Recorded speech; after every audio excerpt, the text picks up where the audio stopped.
Hello, everyone. I'm Moira Forbes, and welcome to The Takeaway. Joining me today is Michelle Kwan, who, as many of you know, is one of the most decorated female figure skaters in U.S. history, a 5-time world champion, a 2-time Olympic medalist, and a 9-time United States champion. More than 20 years after winning her first Olympic medal, we're going to talk today with her about some of the takeaways from her storied career, how she navigated pivotal junctures and is using her platform in extraordinary ways to really shine a spotlight on incredible and important issues. And she's also no stranger to the intensity of professional sports and the unprecedented pressures of the Olympics, something that's been a huge part of the conversation as we've wrapped up the Summer Games. So Michelle, welcome. Thanks so much for joining us. Thank you, Maura, for having me. It's great to see you.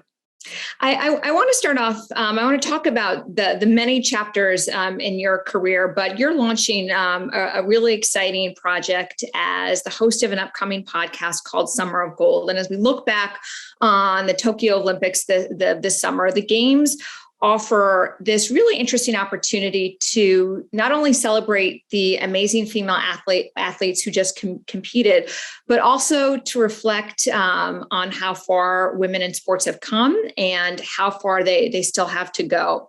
Can you talk a little bit about Summer of Gold, the series on the 96 Olympic Games in Atlanta, and what it represents in terms of where women have come in sports, but also the current landscape today?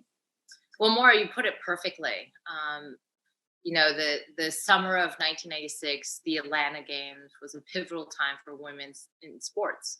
I'm excited and thrilled to partner with TOGETHXR and Dear Media for this new documentary podcast, Summer of Gold, which will, like you said, launch August 17th. The podcast talks about the 96 Olympics. It's 25 years ago, and it was one of the most important summers of women's sports history, plain and simple. It was the summer of the beginning of the WNBA, a time when women's soccer was breaking through. And it was a time when female athletes became real cultural icons. And like you said, this is a time to reflect on where we've come. When we look at Tokyo Olympics and the stars that came out of it, when it's Katie Ledecky to Suni Lee, Simone Biles, of course. But how much there is still left to do to fight for equal pay in women's sports. There are powerful voices in this podcast like Julie Foudy, Carrie Strug, of course, in the 96 Olympics, where she famously, did the vaults with her ankle, legends like Billie Jean King, founder of the Women's Sports Foundation, Title IX. Then you have Michelle Akers, Brianna Scurry, and so many others. And I'm just honored to be a part of it. I'm a Winter Olympian, of course, and figure skating has nothing to do with the Summer Olympics, but 96 Olympics was only 2 years before I competed in the 98 Olympics. And it made such a lasting impact on what women can do. When I saw, Julie Foudy on the field, when I saw the women's soccer just become superstars, when, even music during that time in the 90s, I think of all the superstars like Jewel and Alanis Morissette. So there's so much that happened in 1996 that is covered in this podcast. So I hope folks will check it out. I'm super excited to be a part of it. You weren't obviously part of the Summer Games, but you were gearing up to compete in your first Olympics, and obviously have such a unique vantage point on this dynamic of the trajectory of women in sports. And I think what was really interesting about the recent Games was when we talk about these cultural icons and these heroes in the sports arena.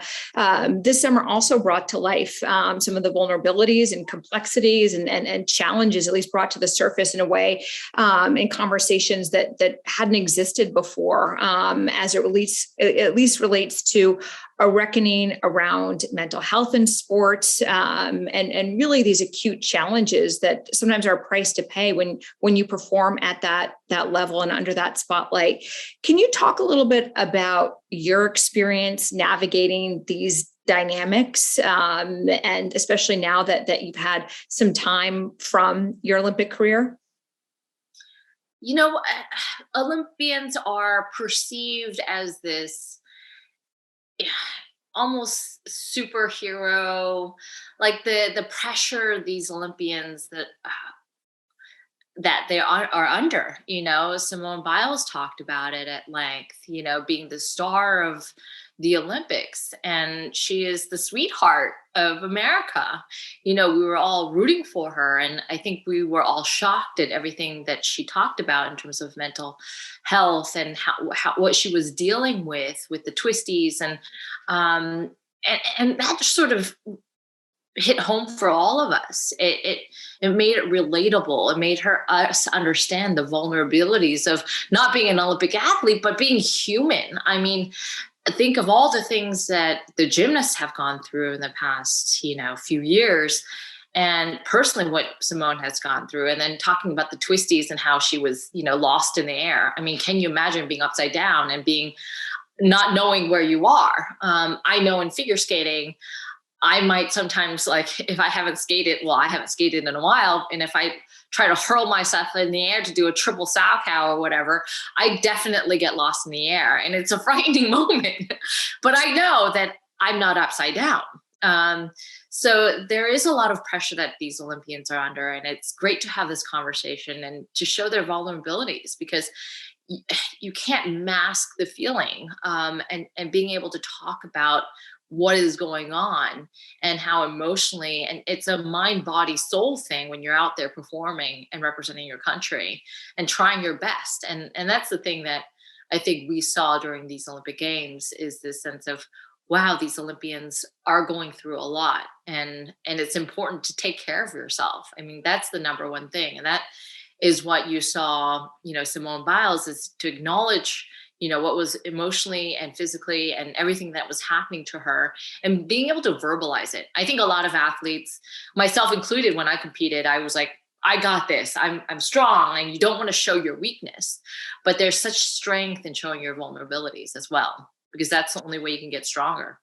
How did you navigate that dynamic? Because obviously, when you're an elite athlete, that's an extreme that very few of us can understand. But as you mentioned earlier, a lot of at least can appreciate these are dynamics of the human experience. You were someone who faced intense spotlight. You're one of the most talked about athletes of your time. You also had incredible career longevity, which kept you at the forefront of so many of the conversations when we're talking about the Olympics and U.S. sports.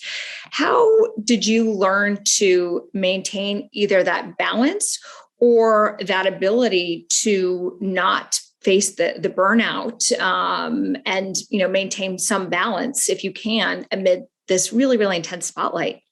You're absolutely right. It's finding that balance. And I think in life, not just as an Olympian, but in life, you want to be able to find that healthy balance with work, personal life, your family life, whatever it is that you're juggling at a given moment. Olympians, of course, have to make sure that they get enough rest and that they're well trained, and they have a team alongside them, making sure that they get the help that they need. When I was training, I had a coach for helping me with spins, and a coach with specific jumps, and then I had a choreographer, and I had a trainer, and I had and the team is very large. And I kind of think about what I had back then and what I need now. And that it's the same. I try to find that balance in my life these days, where I try to take care of my body. I do yoga, Pilates, I exercise. I try to eat healthy, try to get enough rest in order to do well and feel good throughout the day, whether it's working and being behind, the computer 8 or 10 hours a day, and grinding. It's a little different grind than, being able to train 5 hours, physical grind. So it's all that, like, being able to ask yourself what you need. Maybe you're lacking sleep. Maybe it's, you realize that you're, at 3 o'clock, you're like, and then you do a picker upper, and it's like probably the wrong stuff that you're putting in your body. And then you kind of have to do like a reality check on how you're feeling at a given moment, and figure out what you do need, what you should cut out, and how you get better. I mean, that's what I kind of ingrained in as an athlete, kind of just parachuting out, if you will, and saying, okay, what direction am I going? Is this a good thing? Am I improving? Am I going the direction that I need to in order to do X, Y, and Z, which is always win the next competition or do well at the nationals and go to the world championships, go to the Olympics. And I find myself parachuting out often, just as I was an Olympian, and figuring out, like, am I in the right trajectory of where I want to go? I think goal setting was something that I excelled at as an athlete, setting goals and then working myself backwards. And I find myself doing the same thing. And these lessons learned, I think, apply to anything to succeed in life, really. Yeah, I'd be curious because I think one of the things that can help stay focused, obviously, as you mentioned, is when you do have a very clear goal. And obviously, chasing Olympic gold forces you to think and operate as if everything revolves around that sole focus. Everything else is secondary. But as you talked about, particularly in the 98 games, you can train your hardest, you can do your best, and maybe not have regrets, but you don't always necessarily get what you want. And that's all the harder of a lesson to learn in front of millions of people. I was really struck. I remember an interview you did following the games, and a questions a lot of people asked you about the elusive gold medal, and your perspective on the silver medal. Can you talk about what you shared, that the silver medal was almost a liberating experience in some ways, in terms of the expectation? Well, after the 1998 Olympics, I was favored to win. I had this pressure on my shoulders to execute. And, I think looking back at my performance, I did a clean performance, clean short program and a long program, and I made no mistakes. But just as in life, it doesn't always go 100% your way. So looking back, I have no regrets because I trained, I sacrificed, I did everything possible to make sure that I was in the tip-top shape. And I made no mistakes. And I came close to winning. And that was the hard thing when people said, what was it? What did it feel like to lose and to get silver medal? I'm like, actually, I won the silver medal. Like, I almost made everything come true. It's just that I was just one step behind, one step down from the top of the podium. And to see the athletes in Tokyo take home the silver, like the gymnasts, the soccer players, it's coming home with pride, being able to not get all the way to the top, but come very, very close. And these athletes have to be so proud of themselves, of what they accomplished and how hard they worked to get there. So sometimes perhaps the end goal wasn't exactly what, your expectations or your hopes and your dreams were, but you came very, very close. And that's something to be very proud of. I love that, because you didn't lose the gold, you won the silver. And I think sometimes when you do have such a goal, you spend so much time obviously chasing this thing.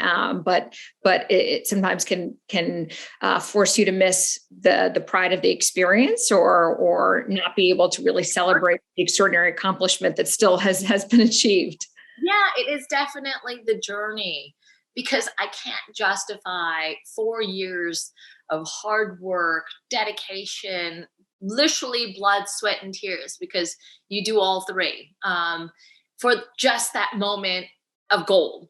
It's that journey of the 4 years, the day in, the day out. You got to love what you're doing, or it's not going to be worth the journey. And so to me, it's finding those passions in life that drive you to that. Because I think when people say, like, oh, are you going to compete? You hear the athletes being asked, are you going to compete in the next Olympics, And you hear their answers being like, we're going to take it one thing at a time, because they have to continue to love the journey, because it's not worth saying yes and saying like, oh, well, I can't wait till the next 4 years. You're going to have to enjoy every single year up to that point. You're going to have to enjoy the journey, and obviously there's some life events that are out of your control that require you to make a pivot or to rethink your career direction. And I think it's so fascinating to watch how you built the next chapter of your career when you transitioned off the ice in 2006.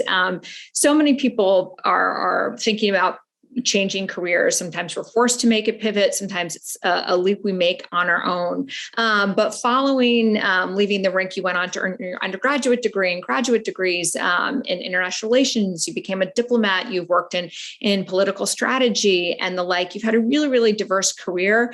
Can you walk us through those steps that you took as you struggled to find a new identity when for so much of your life it had been defined by this sport?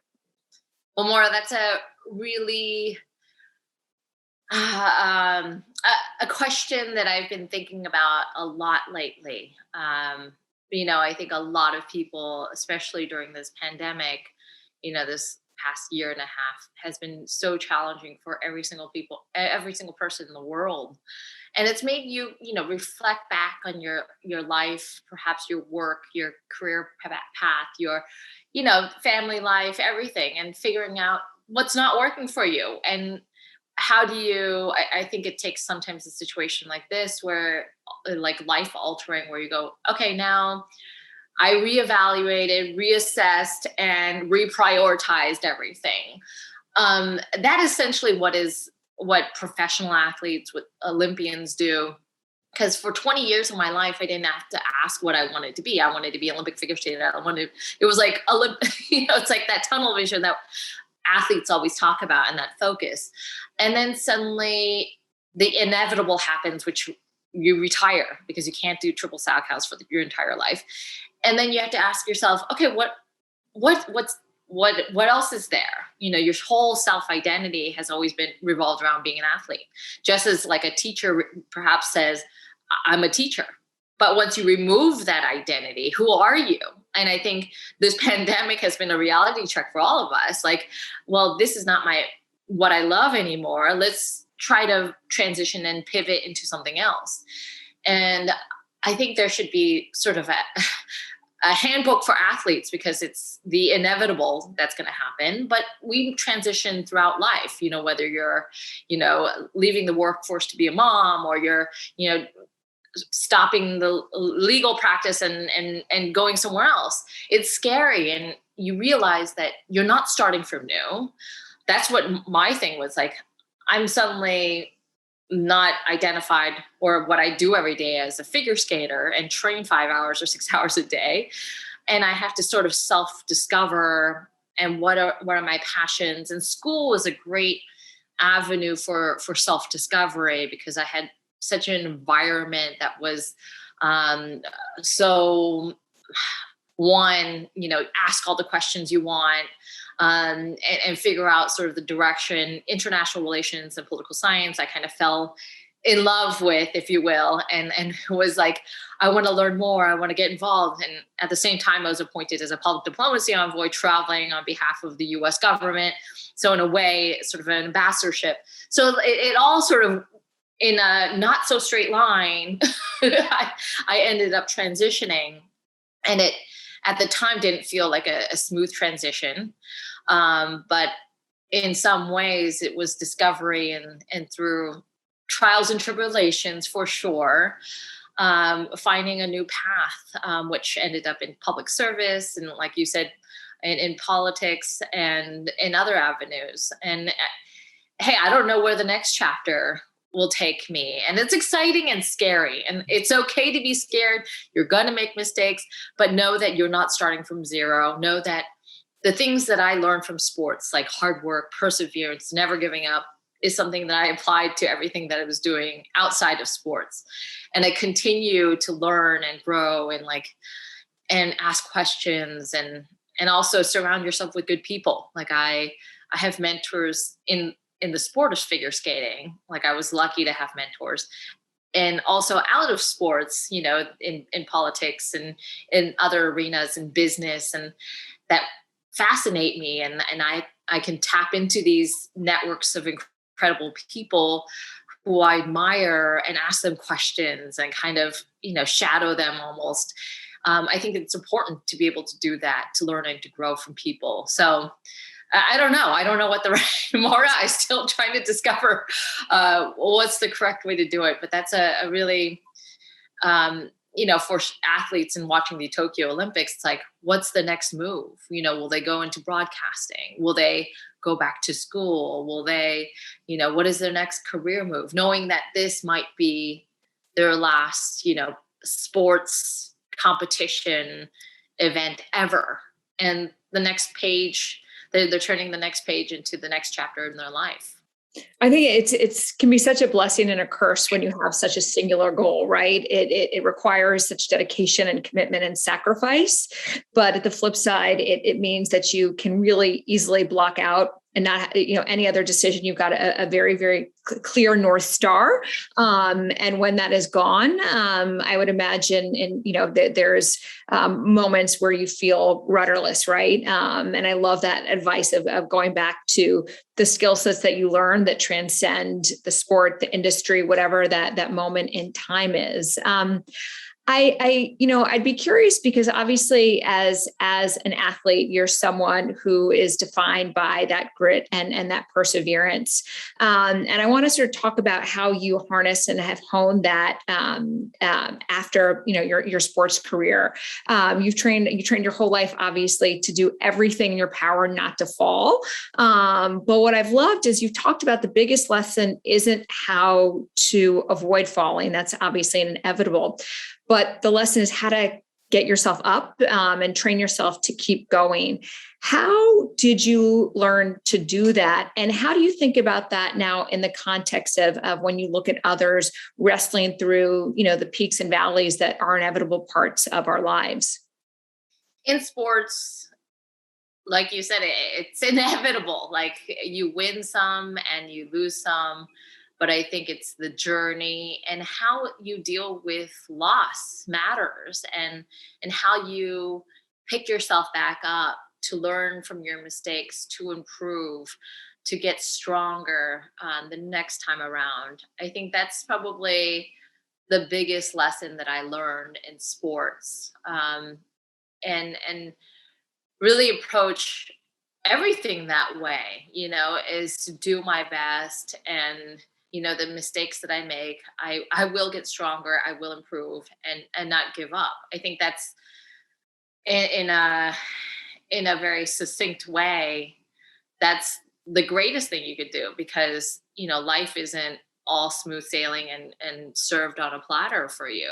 You got to try really hard, you got to dig deep, you got to persevere, and that grit is just that, is being able to sort of dig within yourself to challenge what you're capable of, and then surpassing that sometimes and surprising yourself. When I watched the Tokyo Olympics and watching some of, the track and field and some of the swim competitions, and seeing them look at the scoreboard and then, have an Olympic record or the world record, and they're just like, it was probably beyond their expectations. The anticipation was trying to win and get across the finish line as fast as possible, but then surpassing your own, I guess what you've trained, and it's that adrenaline that source that you've trained your whole, last 4 years up to this point, and then you even break your own sort of limitations, if you will. I think that's what's the most amazing things about sports. And it's the same for everything, what you're persevering, or hoping for. You prepare as much as you can, whether it's a pitch, a business pitch, or, you have to do the hard work, which whatever it is to make that business a success. And you think through all the things that could go wrong and fix those, and then suddenly you sometimes hit the jackpot. It's like it's that preparation that is the most crucial thing. And I think in sports, well, in my case, figure skating, I often think of what Malcolm Gladwell's 10,000 hours to become an expert. For me, it was like 10,000 falls at least. At least. I mean, I still have like scars and bruises, I mean, on my shins and knees and like to prove it. But it's how many times to not do a jump a certain way before you can actually, do well and become an expert, I guess, be the best you can be in sports. I'd be curious because there's obviously when you're competing at the level that you did, you're achieving any kind of career success. Obviously, the bar is set so high, right? I'd be curious how you've learned to balance this pursuit of if not of perfection, right, but of this really this pursuit of extraordinary excellence with also this permission to accept that you make mistakes and that you will fail, because it's a hard balance. When you are an overachiever and you're someone who pushes to such an extreme to achieve a goal, the flip side is sometimes it makes it all the harder when you do have a setback to be able to really appreciate and give yourself almost that self-love that it's part of the journey. Yeah. I mean, you're absolutely right. I'm not going to lie. I'm sort of a perfectionist, especially when it came to figure skating. When you look at the scoreboard back when I competed, it was very simple. It was a 6.0 system. 6.0 was perfect. 5.9 was almost close to perfection. And that was my standard. Like I always had that scoreboard to look up to at the kiss and cry where you get your marks and see where I stood. So if I had, low marks in the technical, I probably, made a mistake or two, and then I could go back to, to train and say, the element that I missed, maybe that triple flip or that triple combination that the Russians had, or, compare myself. And it's hard because it's a very subjective sport.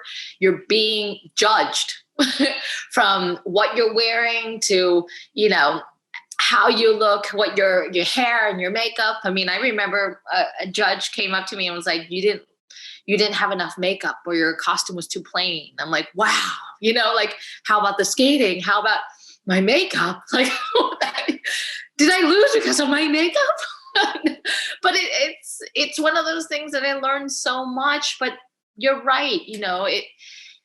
The pursuit of perfection is nearly impossible. It's a standard that you hold to your expectations, but you can't be too hard on yourself. And that was the one thing that I had to learn, sometimes the difficult way, and not to be so hard on myself.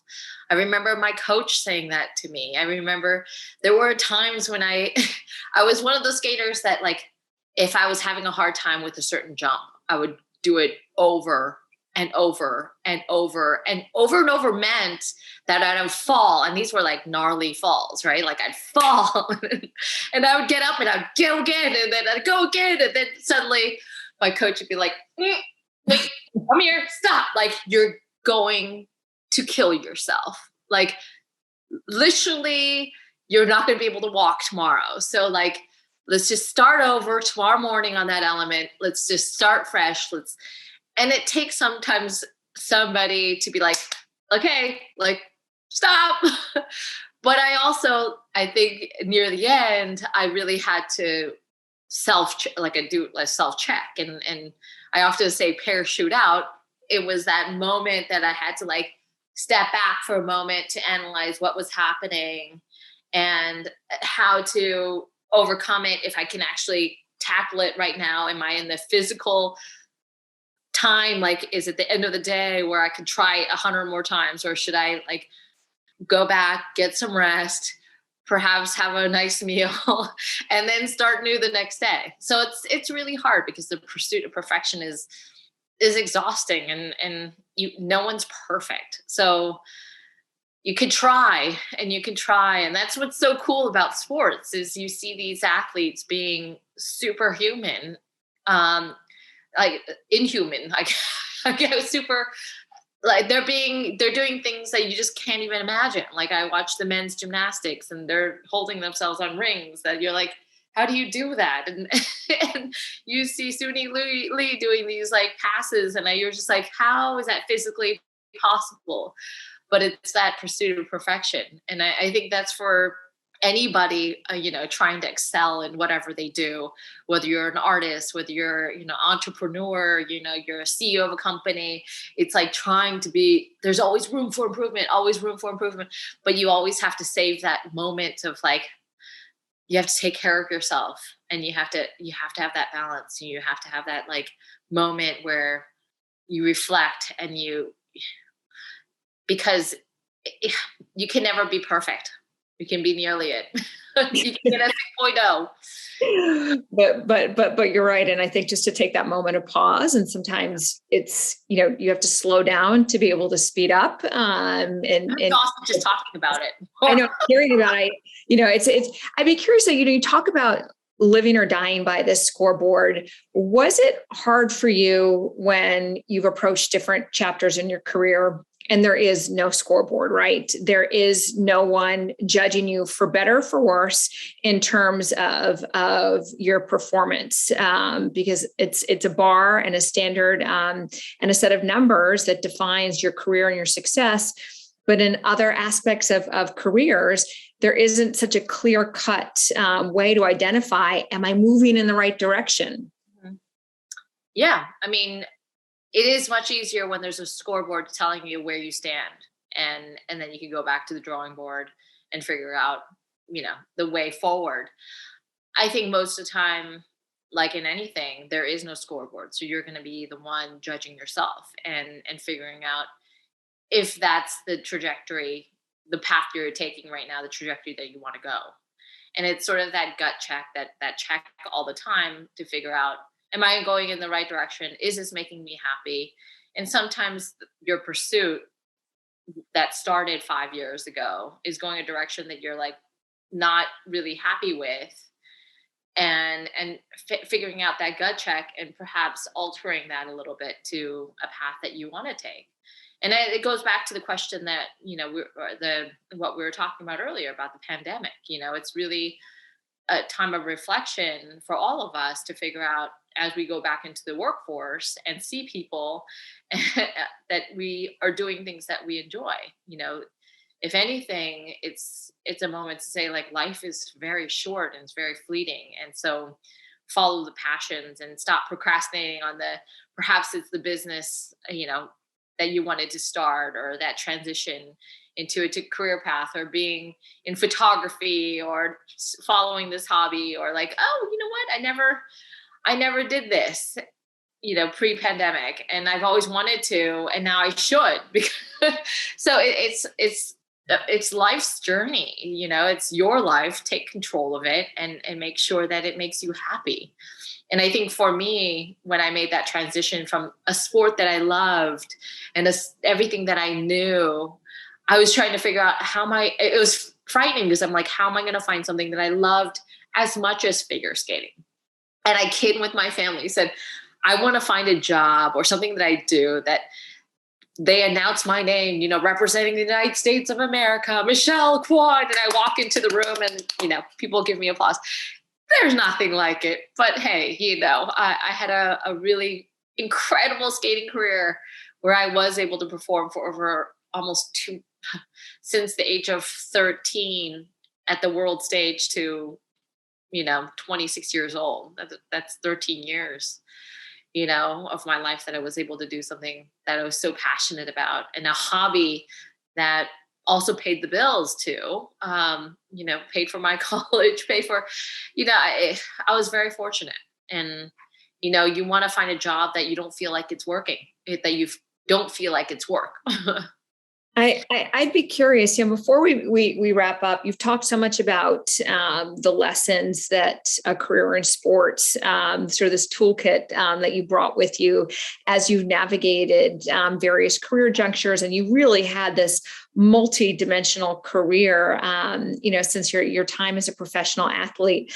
I'd be curious, what's one of the biggest lessons you've learned about yourself as it relates to your journey as a leader, and your ability to redefine success, that you could have never learned either at that age, so young to have a career, right? Starting at age 13, it's mind blowing, right? To think about that, or that, only with time you've been able to learn.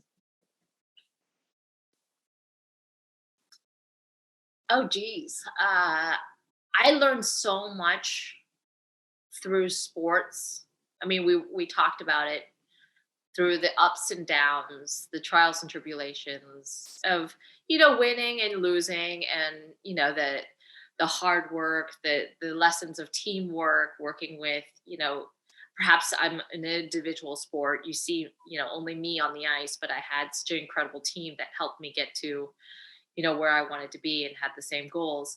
To, persevering to that grit that we were, talking about as well. I guess it's hard to say that there's one takeaway. I think when I look and I break it down, like you said, there's no scoreboard, there isn't, and it was so much easier and more simple when I was an athlete, because it's plain and simple. Like, how do you get better? How do you, like, if you make a mistake on a triple combination, well, don't make that mistake next time. It's like, it's kind of laid out to you and spelled out through the scores and through, the competition and how the results turned out to be.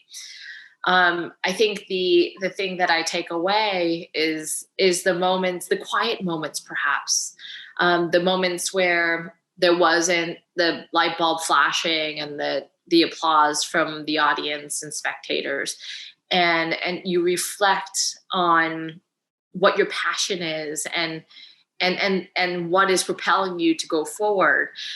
I think about that moment probably more often than I think about, the competitions and the glitz and the glamour of it all, because those are the moments that probably is the most impactful, the most moments where you have those epiphanies and you're all alone in the ice rink, you're all alone in your office grinding with your colleagues, or you're all, it's those moments that you break through. And I find those to be the most worthwhile. Like, we talk about, the journey, and I take that from figure skating to those, like, moments early in the morning when it's so quiet on the ice and there's no cameras, no anything, and you're just practicing. And those moments you're altering, fixing arm movements, fixing this, fixing, like, where you glaze, how many breaths in between this element to this element. And I find myself doing the same thing. In grad school, I felt like I was scared to death because I trained my whole life. And then to, like, deliver a 50-page paper was like the most daunting thing. It was like doing a triple combination with a long program at the end. It was all of it. And then I found myself in the library and breaking it down. And, I had papers spread out even at home, and those moments of grind and that grit, it's those moments that, like, whoa, I could do it. And that spark. And I think that is what I always go back to when I get stuck in a rut, like literally stuck in a rut in figure skating, but stuck in a rut in whatever you do. And you're just exhausted and you're emotionally, physically, like, spent, and you've had a tough time at work. Maybe it's something that you're grinding on, and then you kind of go back to what started you on that path anyways, and what is that inspiration. And in skating, it was simple. I just had to look at a little girl, like 5 years old, getting on the ice for the first time, and her excitement and her energy and her, like, and then I realized, okay, forget the Olympics, forget it. It's that encapsulates everything that I started from the beginning. And that's why that was the easiest inspiration. And in life, whatever it is, like whatever I'm working on now, it's like, you go back to that why am I doing this? Why am I here? Why did I start this journey? And if it's the answer is like that excitement that 5-year-old had getting on the ice, then you're back on track, and it helps you get out of that rut. I love that. That's such good advice because, we have all been there, right? And we all question whether we're on the right path or whether we can continue on that path. And sometimes it just comes back to those quiet moments you talked about and focusing on the fundamentals and the joy of what you do.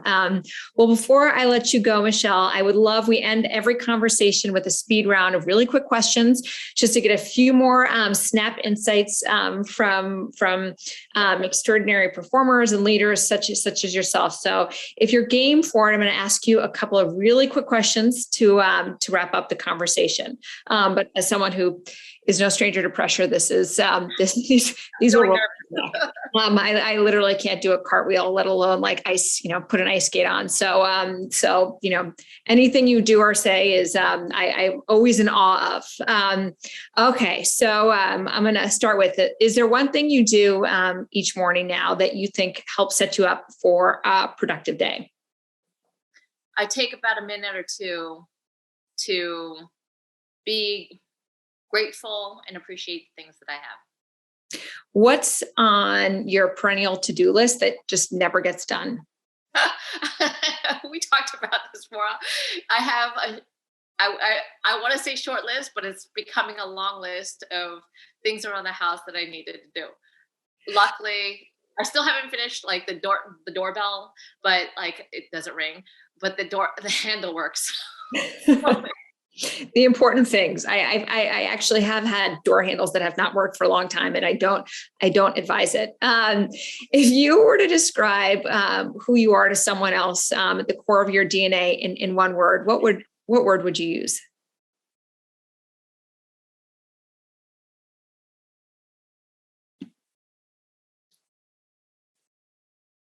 Compassionate. I love that. What behavior or personality trait do you think has been most fundamental to your success? My stubbornness. It's also a good thing and a downfall. I always say your greatest strength is your greatest weakness. Is there a quote or a mantra that you live by?